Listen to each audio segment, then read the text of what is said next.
This man was surprised by the things he found hidden in his grandparents' old farmhouse.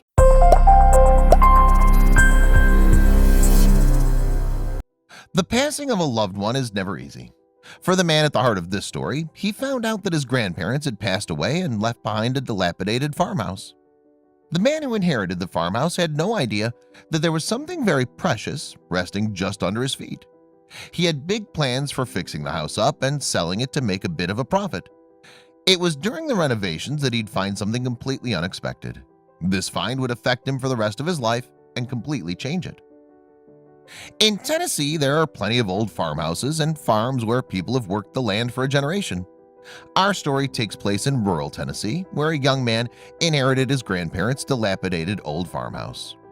For many years, the grandparents of a Reddit user named Eric had farmed this land.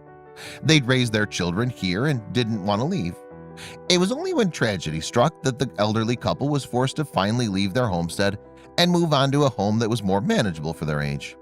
So their beloved family farmhouse stood empty, and as the years rolled on, it was all but forgotten. Eventually, the owner passed on, and their beloved farmhouse was left to their young grandson, Eric. Obviously, being fresh out of college, their grandson didn't know much about farming, and by that point, the once-loved family home had fallen into disrepair. The home had been empty for decades, and no one had been around to take care of it. As time marched on, the farmhouse was left behind, and while Eric had some great memories of the old house, the house of his memories was now falling apart. When he heard about his grandparents passing, he never assumed that he'd be the one to inherit the land. When Eric found out that he knew that he would have a lot of work ahead of him. He headed out to the farm and began to assess the existing structures. It was clear that he had his work cut out for him. The reason that the farmhouse was in such a state of disrepair was that Eric's grandparents had been struck by tragedy twice. Eric's grandfather had always been a healthy man until he was diagnosed with lung cancer. After a lot of debate, his grandfather and grandmother knew they could no longer live remotely. They needed to be able to go to the oncology unit of a hospital in the city, and they would need the support of their family during this time. Thus, in 1997, the pair left the farmhouse, moved to the city, and never returned to their land. Time would only tell what would happen to their old house. As soon as Eric's grandparents left the farm for the city, it became clear that no other family members were interested in running the farm. The family decided not to sell it until they knew how his grandfather was responding to treatment. There was a chance that he would recover and be able to return to the place he loved most. While Eric's grandparents were away, the farm remained neglected until eventually the structures began to fall apart. The farm was largely forgotten by the family for about 3 decades. One more tragedy would strike, which would finally land the farm in Eric's hands. Eric's grandfather did not recover from his cancer, and he passed away from it. Then, about a decade later, Eric's father suddenly passed away in 2009. His grandmother had passed shortly after his grandfather. It was a tough couple of decades for the family. Nobody knew what to do with the farmhouse, but Eric's father had willed it to him upon his passing. Now it was up to Eric to completely overhaul the house and see what he could salvage. What was waiting for him would be more valuable than anything else on the property. His grandparents had given him a real gift, except Eric didn't realize it yet. As Eric grew up, there was one book that his grandparents loved to read to him. It was the classic Treasure Island by Robert Louis Stevenson. Eric's grandfather had once been a seaman, and he loved to tell tales of his time sailing the 7 seas. He even claimed to have once encountered pirates, and those memories of listening to his granddad tell him tales of pirates and conquest are some of the fondest Eric had ever had. Eric always thought that these stories were exaggerations, used to entertain him as a child. It was actually much closer to reality than he could ever imagine. Once Eric had decided to head to the farm and begin renovating it, he knew he'd have the sad task of going through all his grandparents' old things. It was a hard thing to do because he really missed them so much. The whole drive to the farmhouse, Eric thought about all the great times he had with his grandparents and at the house. When Eric arrived at the house, it was worse than he had imagined. Everything his grandparents had ever collected still stood in the dusty old home, and decades of dust and cobwebs coated every surface. Some parts of the wooden house had begun to rot away, and the house looked incredibly neglected. Eric wandered around the premises and decided if he was going to be able to sell this property, it would need some TLC. But would Eric have the strength to part with his family's old home? Before Eric could begin to fix up the house, he needed to take stock of what was in the rooms. He was hoping there might be a few antiques that he could sell or refurbish. Eric was sure that there might even be some objects that his grandparents had hidden around the house. Often his parents and uncle had teased about his grandfather's old treasure hidden. Was it real? Did his granddad really take the time to hide something in the old house? So Eric decided he would take the time to search, and in a way, it was like one final adventure with his granddad, just like all those old pirate stories his granddad used to tell him.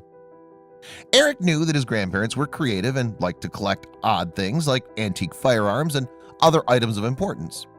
There were only a few places in the house that would be worth examining. The first would be the closets, and the second would be the floor space on the first floor of the house or the basement. These were all places that could easily hide some objects. All Eric would need to do is search. As Eric started to search for the first possible hiding place, his heart began to race with excitement. Eric was in luck, as immediately he noticed something useful. Some closets can have false panels in them, which can easily be removed. Behind these panels, hidden passages or compartments can be used to store hidden treasure or move around the premises unseen. Upon close examination of one of the closets, Eric was unable to find any hidden compartments. Just as he was turning to leave, an idea popped into his head.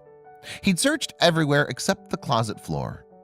Eric swung around and immediately started lifting the dusty carpet that covered the floor of the old cupboard. As the carpet lifted, Eric noticed something unusual hidden beneath. Eric had found what he was looking for. There beneath the carpet was a strange square of concrete, and in the center of that was what looked like a brass door. Elated, Eric sprung to his feet in search of a brush to dust away from the layers of dust and expose the strange find. As the decades of grime and dust were removed, it was clear that this was actually an old safe, and what he thought was a brass door was a brass cover that hid the locking mechanism. Suddenly, it dawned on Eric that without the combination of the safe, he'd never be able to access it. The only people who had known the combination were no longer here. Eric realized he would need to bring in some reinforcements if he was going to get that safe open. There was only one person he could call who might know the combination.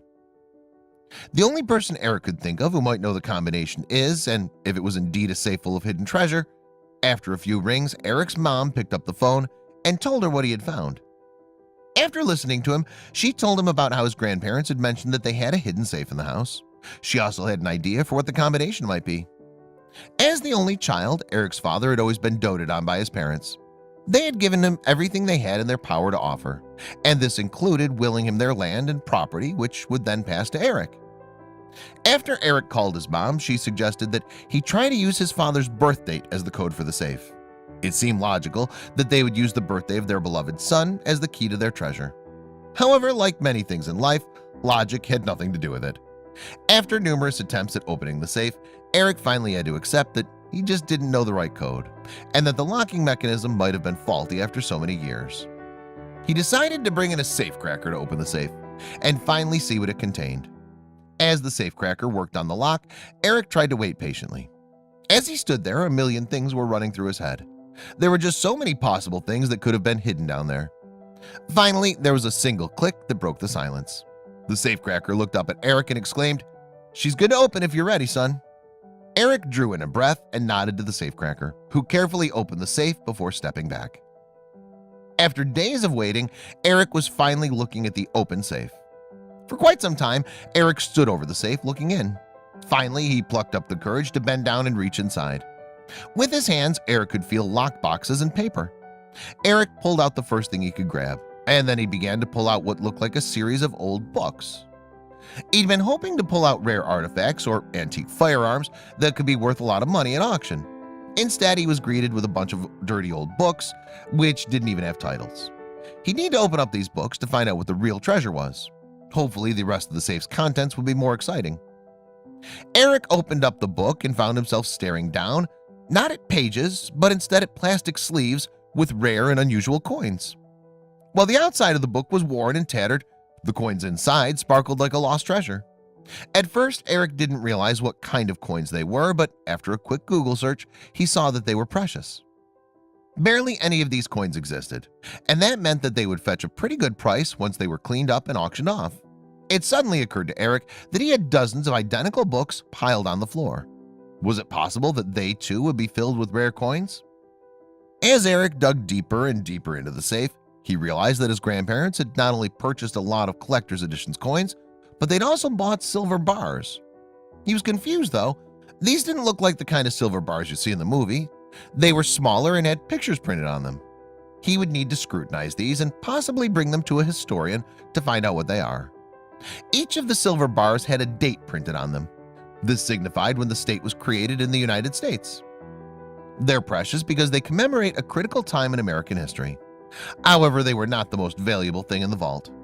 There was something much more precious just waiting for Eric to find it. All he needed to do was dig a little deeper.